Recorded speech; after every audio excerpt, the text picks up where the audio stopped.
এই যে ছোট ছোট সিঙ্গাড়াগুলো দেখছো যেমন হয়েছে মুচমুচে, খেতেও সেরকম দারুণ সুস্বাদু। না হাজারবার বেলার ঝামেলা, না পুর ভরার, একদম চটজলদি ঝটপট বানিয়ে নিতে পারবে অনেকগুলো সিঙ্গাড়া। আর খেতে হবে দোকানের সিঙ্গাড়ার থেকেও বেশি সুস্বাদু। তো এই মুচমুচে দারুণ সুস্বাদু সিঙ্গাড়া বানানোর জন্য, মানে মিনি সিঙ্গাড়া বানানোর জন্য লাগবে আলু। তো 3টি মিডিয়াম সাইজের আলুর খোসাটা আমি ছাড়িয়ে নিয়েছি। এখন যেভাবে আলুগুলোকে স্লাইস করে কাটছি সেভাবেই কেটে নেবে। তারপর একদম ছোট ছোট করে, মানে ডুমো ডুমো করে কেটে নিতে হবে এরকম। তো জলের মধ্যে রেখে দিচ্ছি। তারপর একটা মশলা বানিয়ে নেব। হামলদিস্তা নিয়েছি, তার মধ্যে দিয়েছি 1/2 ইঞ্চ মতো আদা আর ওই 4টি মতো কাঁচা লঙ্কা। যে যেমন ঝাল খেতে পছন্দ করো সেই হিসাবে কাঁচা লঙ্কার পরিমাণটা একটু বাড়িয়ে বা কমিয়ে নিতে পারবে।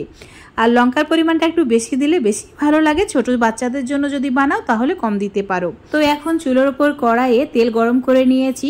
এখানে 2 চামচ মতো রিফাইন তেল দিয়েছি। তাতে অ্যাড করেছি 5 ফোড়ন 1/2 চামচ, সামান্য পরিমাণে হিং আর যে বেটে রাখা মশলাটা। এখন চুলোর ফ্লেম একদম কমিয়ে দিয়ে আদার কাঁচা গন্ধ চলে যাওয়া পর্যন্ত ভেজে নিয়েছি। এবার এর মধ্যে জিরের গুঁড়ো 1/2 চামচ, 1/2 চামচ ধনের গুঁড়ো, স্বাদ মতো নুন, হলুদের গুঁড়ো 1/2 চামচের একটু বেশি। তারপর একদম ভালো করে মশলাটা কষিয়ে নিতে হবে। সামান্য পরিমাণে জল দিয়ে মশলাটা কষাবে, তাহলে পুড়ে যাবে না। এখন এর মধ্যে দিয়ে দিতে হবে কসুরি মেথি।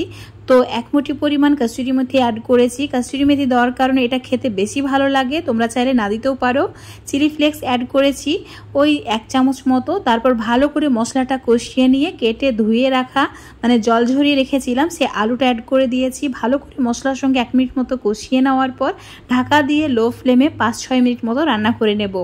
তোমাদের 6 মিনিট পর দেখাচ্ছি। আর অবশ্যই লো ফ্লেমেই রান্নাটি করবে, তাহলে আলু খুব সুন্দরভাবে সুসিদ্ধ হয়ে যাবে। এখন খুন্তির সাহায্যে আলুগুলো হালকা করে ভেঙে দেব। তারপর এর মধ্যে দিয়ে দিতে হবে 1/2 চামচের একটু কম বিট নুন, তার সঙ্গে চাট মশলা, আর দিয়ে দিতে হবে 1 চামচ মতো চিনি। অবশ্যই চিনিটা দেবে, তাহলে খেতে খুবই ভালো লাগবে। সমস্ত মশলা খুব সুন্দরভাবে ব্যালেন্স হয়ে যাবে। ভালো করে মিশিয়ে নিলেই দারুণ সুস্বাদু পুরটা আমাদের রেডি হয়ে গেছে। এই পুরটা এমনিতেও রুটি, পরোটা, লুচির সঙ্গে খেতেও খুবই ভালো লাগে। তোমরা একবার ট্রাই করে দেখতে পারো।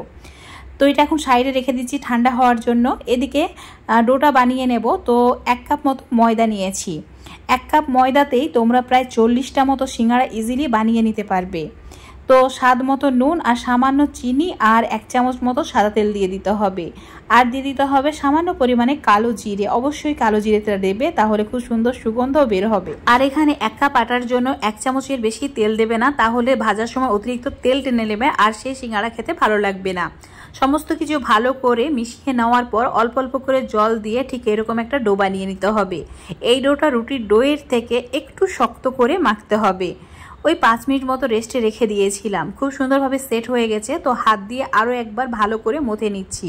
এখন ডো থেকে লেচি কেটে নেব। তো নর্মাল যে রুটির লেচি কাটি ঠিক সেই সাইজ করে আমি 3টি লেচি কেটে নিয়েছি। আরও একটু বেশি ছিল, মানে তাতে আরও 5-6টি মতো আমার সিঙ্গাড়া হয়েছে। তো এখন একদম লেচিটা আটা দিয়ে রুটির মতো করে বেলে নিয়েছি। আর একটু মোটা রেখেছি, খুব বেশি পাতলাও করিনি। একটা ছুরির সাহায্যে ঠিক আমি যেভাবে কেটে নিচ্ছি হুবহু সেভাবেই কেটে নেবে, তাহলে এই সিঙ্গাড়াগুলো বানাতে খুবই সহজ হবে। আর একদম ঝটপট অল্প সময়ে বানানো যায় অনেকগুলো সিঙ্গাড়া। তোমরা চাইলে এখানে পিৎজা কাটার ব্যবহার করে খুব ঝটপট এটা কেটে নিতে পারো। তো এইভাবে ত্রিকোণ করে সব রুটিগুলো কেটে নিতে হবে। দেখাচ্ছি, দেখো ঠিক একদম নর্মাল যে বড় সিঙ্গাড়া বানাই সেরকম করে রেডি করেছি। এখন প্রত্যেকটা এই যে কেটে রাখা টুকরোগুলোতে অল্প করে আলুর মিশ্রণ দিয়ে দিতে হবে। একদম বেশি পরিমাণে আলুর মিশ্রণটা আবার দেবে না, তাহলে ভাঁজ দেওয়ার সময় খুলে যেতে পারে। এখন হাতের মধ্যে সামান্য জল নিয়ে মাঝের অংশতে এইভাবে লাগিয়ে নিতে হবে। তারপর এইভাবে ফোল্ড করে নেবে। খুব অল্প সময়ে ঝটপট হয়ে যায় এটা। না এই সিঙ্গাড়াগুলো রেডি করতে সময় লাগে, না ভাজতে, না খেতে, মানে একদম সবকিছুই চটজলদি হয়ে যায়।